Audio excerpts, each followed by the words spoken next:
આજે ગુજરાતના નાગરિકો ફરી એકવાર ગુજરાતની વિકાસની ગતિને વધુ ઝડપથી આગળ વધારવા માટે આદરણીય પ્રધાનમંત્રી શ્રી નરેન્દ્રભાઈ મોદીજીની વિકાસની રાજનીતિને ભારતીય જનતા પાર્ટીના પ્રદેશ અધ્યક્ષ શ્રી જગદીશભાઈ વિશ્વકર્મા, ગુજરાતના લોકપ્રિય મુખ્યમંત્રી શ્રી ભૂપેન્દ્રભાઈ પટેલના નેતૃત્વમાં ગુજરાતના ગામે ગામથી લઈને દરેક શહેરો સુધી ભારતીય જનતા પાર્ટીનું કમળ ખીલ્યું છે। ભારતીય જનતા પાર્ટીના સૌ કાર્યકર્તાઓ જેમને દિવસ રાત જોયા વગર, ચાહે કોરોના હોય,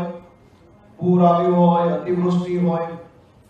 ગુજરાતના નાગરિકોની સેવામાં હર હંમેશ ખડે પગે સેવા કરતા એવા લાખો કાર્યકર્તાઓને આજે અમે સૌ ખૂબ ખૂબ અભિનંદન આપીએ છીએ। અને સાથે સાથે હું ગુજરાતના નાગરિકોનો આજે બે હાથ જોડીને વંદન કરીને આભાર માનવા માંગુ